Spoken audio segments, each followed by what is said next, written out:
Hello and welcome to Creightons Show. So where are we going to go today, or where am I going to be taking you? I am going to take you where I grew up, in the small little town of Escatawpa, Mississippi. Now, the name of the town is probably bigger than the town itself. So, but a little interesting fact about Escatawpa is that it's a Choctaw word, and the English word of Escatawpa means dog. So I grew up in a town, technically Dog. That was the name of the town, Dog. But Escatawpa sounds a lot better. So I'm going to show you some things about my town, and it's going to be really fun. I'm going to show you some little things that you don't see on the internet and stories behind these buildings. So let's get to it, and we'll be right there.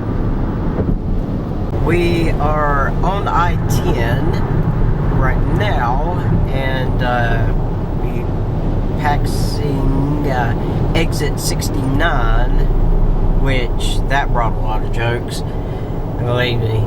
But so there's really two ways to get to my hometown. I don't know why, but there's that exit 69, and then this one, which is exit 68, and there it is, Escatawpa. So, and we'll be coming up here in just a minute. And actually, with Escatawpa, I mean, yeah, I'm a published author, so I guess that accounts for something. But this is actually the town that Matt Roberts and Brad Arnold and, well, Todd didn't grow up in Escatawpa, but you might as well say, because it was such a small community, and he always hung around anyway. But this is where Three Doors Down lays claim to come from. So, yay, we are here in my hometown. Here it is, Escatawpa. So, when you get off the interstate, this is Highway 613, and that's the Chevron right there. And there's another gas station. And that's a restaurant that's called Tuggus. Now, Tuggus, and there's a Mexican restaurant of all things in this this little town. But Tuggus is another way that people would talk or say Escatawpa, like the old timers.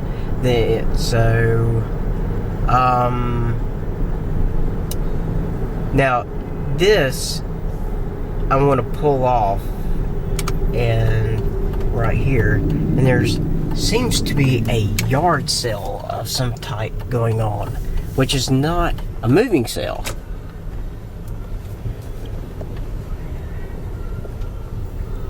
I'm just going to park right here. Okay. You see this right here, as you can see, it was a bank. Okay, so with like this bank, okay, this is like one of the most best unsolved crimes that's ever happened, that I've ever even seen or heard of. I guess it's because I lived here or whatever the case may be, but it probably happened in the early 90s, and you can do your Columbo detective skills, but there was a bank robbery here. So this guy got away with it. He came in, because this was a bank, and it catered to the higher end people. So, like, when he robbed this bank, it was just one guy. He took the money, and he was, like, in and out. It was kind of like the original Point Break, or, you know what I mean? Just like, so he got, and he ran through. Hold on, I'm going to show you exactly what happened. He took off and he ran through that church parking lot, the Escatawpa Baptist Church. And as he was running, he took a right and went through the neighborhood. And as he went through the neighborhood, which was funny because me and a friend of mine that passed away, Brian Knopf, we were sitting on his front porch, just being teenagers, doing nothing. And we saw him walk by, but basically he cut through there and went through the woods and had a boat, because this town is like right next to the Escatawpa River, and he had a boat that was right there, and he jumped in the boat and went up the river, and he got off in Van Cleve. He sunk the boat, and he got into his car and never been solved. So that was just kind of the great getaway robberies of this bank. So it looks like they're open, so we might be able to go in there. Let's see. We might be able to go in there, take a look, show you the inside of the bank. That'd be kind of cool. The doors are locked, but I'll give you a quick overview of what. And look, that's the door.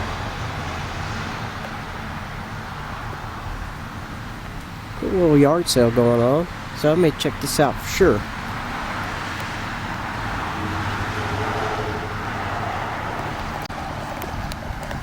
So next, I would like to take you to where I grew up, and I'll show you my old house. But I'm going to check out this yard sale thing real quick. We are pulling up to my old neighborhood, and that is the 4 Mile Creek Baptist Church. And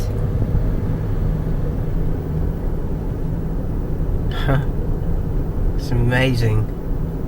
Still kind of looks the same.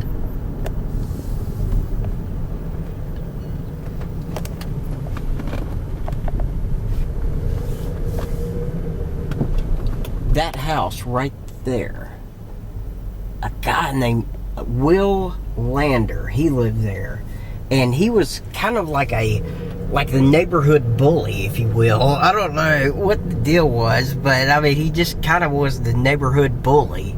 But he didn't turn out like that. He's now a grandpa and everything else. He's a really, really nice guy. But we are coming down the road to where I lived. And things like all of this right here was all woods and acres. It was like that, if you will. And there it is, my old house, where I grew up. Now, which looks way different, my God.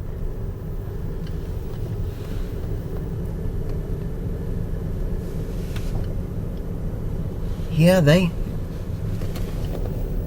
tore down a lot of things, and look, that's Miss.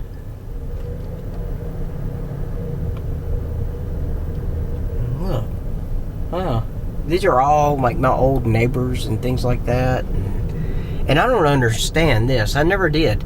Like at the end of my drive, or the road here, there's the circle. It's crazy. It's like it just circles around.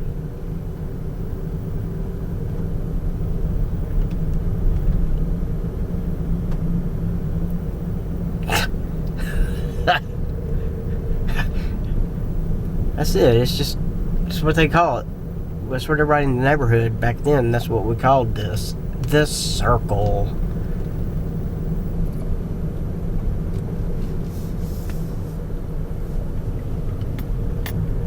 But yeah, this is where and that house still looks the same. Good grief, they all kind of do. You know, for those of you who do or do not know, I love to cook and chocolates and things like that. Well, me and Mr. Ladner,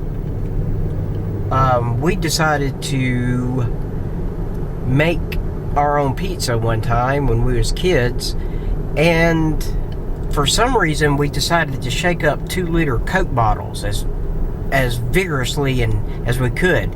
And when we opened up the bottles, the it exploded up into the ceiling tiles on their roof. So, and he just recently changed out the ceiling tiles, and he told me that the stains were still there. So, this is a little interesting story. Okay, so I am going to show you, I guess, something that nobody else knows, but I sure do. This house right here was owned by the Arnolds. I don't know if you can see it, but that is 3 doors down, Brad Arnold, his home, where he grew up. And it has a pool in the back and all that, but that is his home. So there you go. You get to see the lead singer of 3 Doors Down, his home where he grew up. And this is basically the end of my neighborhood. And there's the Walkers, and we never knew who lived there. They were like just in that house. We never knew. I never understood it. But kind of weird. Okay, so now let me take you to another little spot that has some history and interesting facts about it. And it was about another crime. Let me turn this around because I got to look at you. It was about a terrible crime that happened in Escatawpa, Mississippi, and actually in 1994, and it had to do with me. And I will show you the actual place that this robbery happened. I've just pulled up to a point in my life where that I can't forget it. Back in '94, this establishment was called Lynnups DriveIn, and at that time I was a drug dealer, I was a drug user, I was completely and utterly out of control. So I decided that I was going to move out. So when I moved out, I got in with a bunch of other young teenagers, and we were completely broke at that time. So everyone, mainly them, had the bright idea of robbing this place. And at that time, it was called Lynnups DriveIn. So let me bring it and show it to you. Now it's called, but that is the place right there. That is where the crime occurred, and that was a very, very big deal because they had stolen guns from somebody else's house, and I dropped them off. So I will take you actually to the place. I will let you relive. If I can back out of here real quick. We came down this road, Highway 613, and I was driving them, and I took a right. I came down here, and I'm not going to say the names of the guys that was with me because I want to respect their privacy and stuff of that nature. But and we pulled into the Escatawpa Community Church of Christ church parking lot to go rob this place. And I remember it like yesterday. I pulled up here.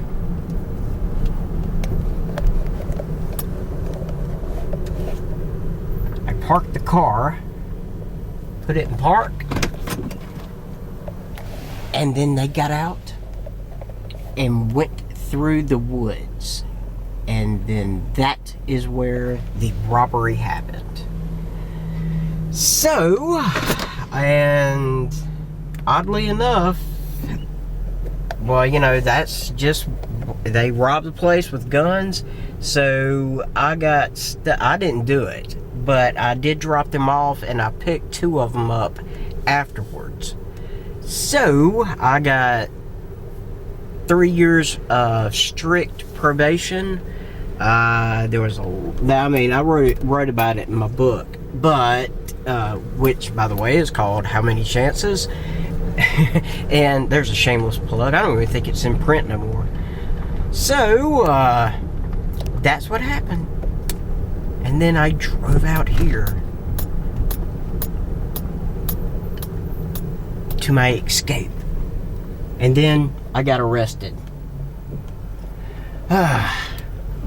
And I'm going to take you to my second home, which I have 2 biological brothers, but they never had anything to do with me really at all. I mean, I knew them, but I didn't know them. So I grew up almost as an only child.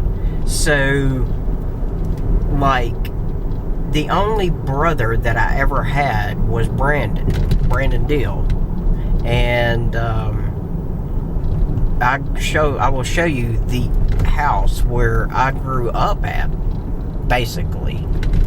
And oh, that's an interesting little spot right there. This little patch of woods, somewhere in there, Brandon had built a fort, as you can see. And that is where he took a bottle of wild turkey from his older brother, Richie. And me and him drank it till we threw up. So that was the first time when I got drunk, and I think it was 12 or 11. But that's it. That's my house.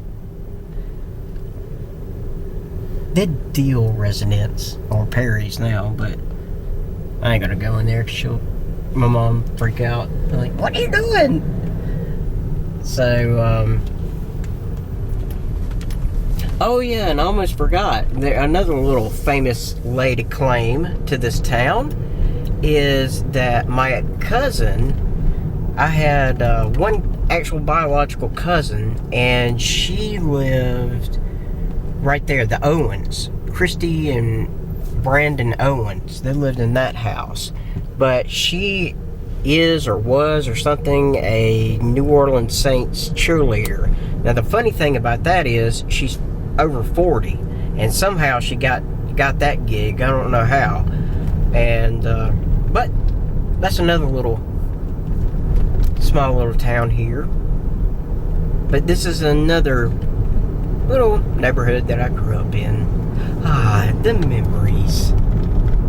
I am going to be taking you down this road, and we're actually going to be going under I-10, the Interstate 10, and that's the bridge right there. And when you grow up in Escatawpa, this is what you got to do. Swim by the river. And this is one of the public boat. It's kind of cool, yeah. I mean, but this is the public boat launch, and so when you grew up around here, this is what you had to do. You got into a boat and you went out there and went fishing and swimming and that kind of thing. So growing up on the water is what you do. And there's a guy out there fishing right now. I don't want to disturb him. And of course, no place is any place without graffiti. Let me zoom in, do a little cinematic.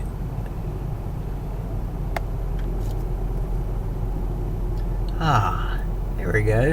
And that's the I-10. And that's the public. And of course, graffiti.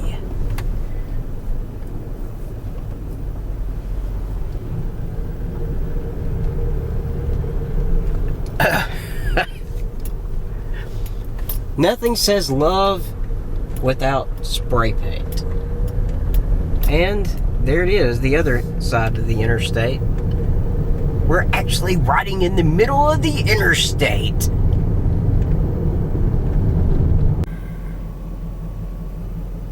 Zion Cemetery. Now, I don't want to be disrespectful or anything, but like, can you see those old graves right there? Okay, see how they're all cockeyed and messed up looking? Well, during Hurricane Katrina, the graves actually came up out of the ground. And there was one particular grave, and the surge took it, and it took the grave and actually put it in that tree right there. So there was a grave, an actual grave in the tree, and it fell down. But the people around here, they wanted to be respectful, so they actually took the grave and they propped it up against the tree, and they wrote on there, "Please, this is Mr. Roberts. Do not disturb him." So I guess Mr. Roberts, or whoever he was, I think it was Mr. Roberts, but he went back in there. But yeah, I mean, it was crazy. All the graves were cockeyed and down, and they were up out of the graves. It was nuts. It was like, yeah, I mean, you see it on The Walking Dead and things, but when you live it, it's creepy. I mean, watching a horror movie is one thing, and seeing, like, there's one grave right there. It's kind of, it's glare. I'll run out this window. Can you see it?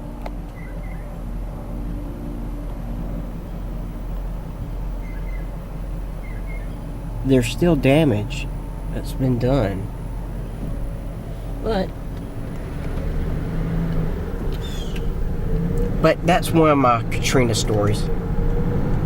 Are currently back on Highway 613, the major metropolis highway of Escatawpa, the main drag, the main strip. And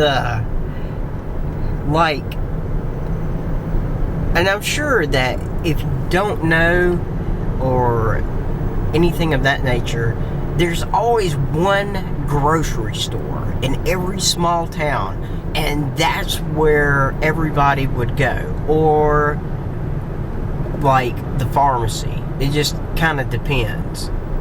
So that's where I want to take you, and it's been the same grocery store ever since like the 70s that I know of. I mean, I wasn't born here, but I was born in Mobile, but I was brought back here as a newborn.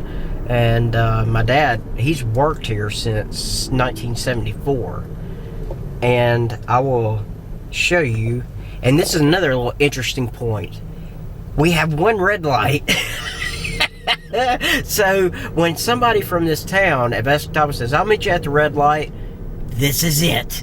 The landmark. The red light. It's right next to Cheap Butts and Cheapo Depot. There it is. Piggly Wiggly. And there's a giant truck that's coming out in front of me. It's like a curtain. Ta-da! There it is. It's been there. And there's like this was a shopping center in which all of this was like the main hubbub, if you will. And over there, it wasn't Fred's originally, it was TG and Y. Oh yeah, me and my pals bought a lot of G.I. Joe and Star Wars junk there back in the day. There's a reasoning I am kind of stopping off here for a second, because this is a very big moment.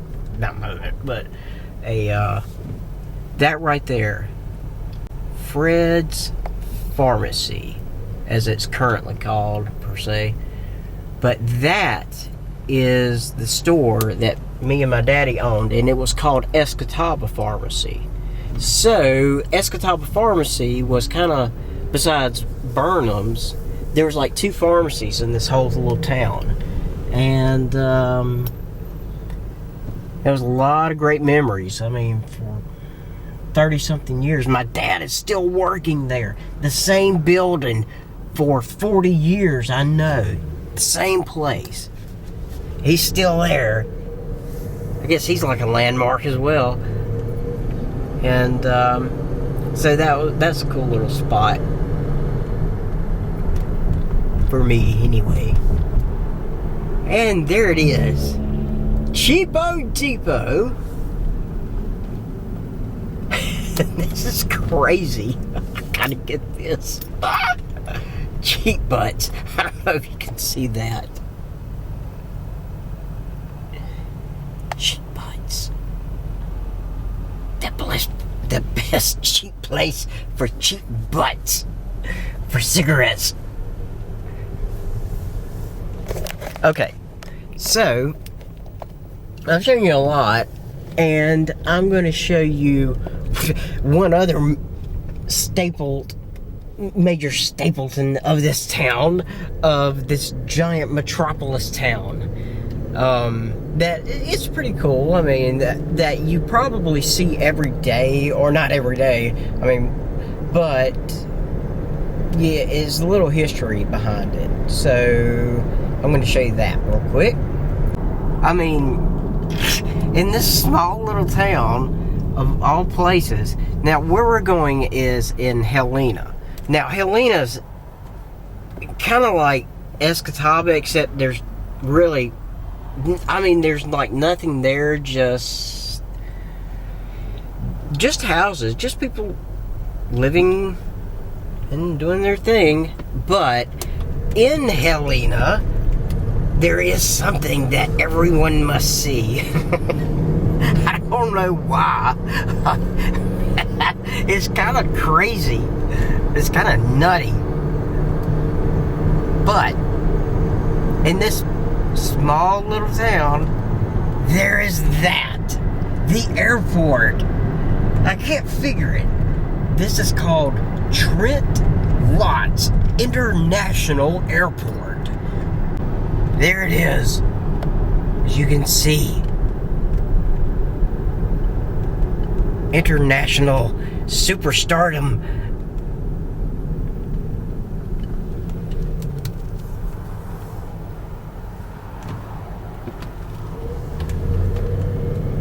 There's the security.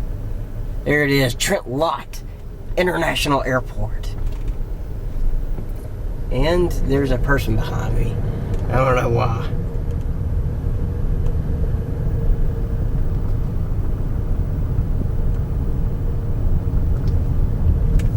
And this is it, of the International Airport. And there's nothing like a grand airport with garbage right in the middle of the parking lot. It's awesome. They must be building. So, now that we've seen the international superstardom of this airport, and there's some of the planes. As you can see, I'll zoom in. We will now go to the main attraction, the main getter. We shall go to it now. Back in the 80s, I'm telling you, none of this was here except for one. There was just one. Well, really, there was two, but I'll show you the main, well, I guess close to my heart, anyway. And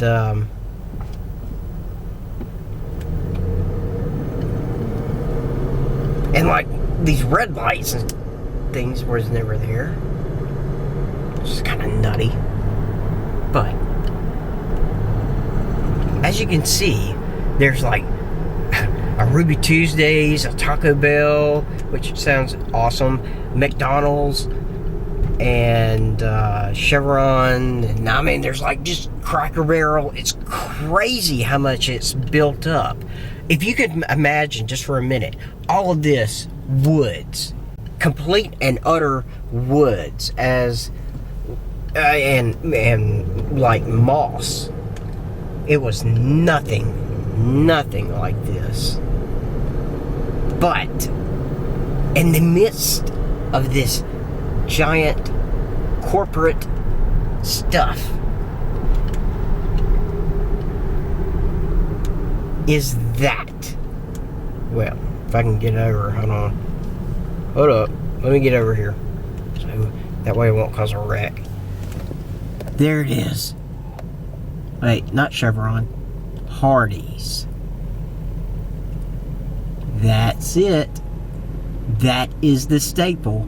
That right there, my friends, was the very, very, very first fast food restaurant to be built. And I'm not kidding, like, that was the place to go. It really, really was. Like, it was crazy. They didn't even, you know, the Chevron that was right there, it was like all woods. And then eventually McDonald's got into it and they built up. So it was like Hardee's and then McDonald's. And that was it. So that was the two places. All this mess wasn't even fathomed except for the Waffle House. That was the only other place, the Waffle House. And which was across the street. And I believe it, there it is, the Waffle House. The Awful Waffle. Okay, so that's it. That's what I got for my vlog. Thank you for watching and going down memory lane with me. And I had fun doing this. And there's more to come because the next show is going to be about Biloxi, Mississippi. And I'll show you some things about that. But more of these shows are coming. So let me end this show by saying, now it's time to say goodnight.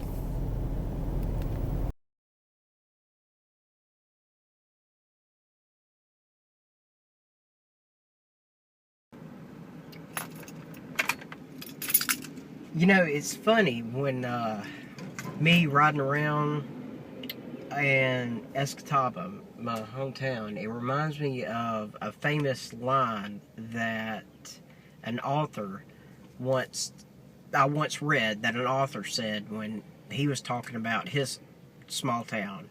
He said, living in a small town is exactly the same as living in a glass house. True.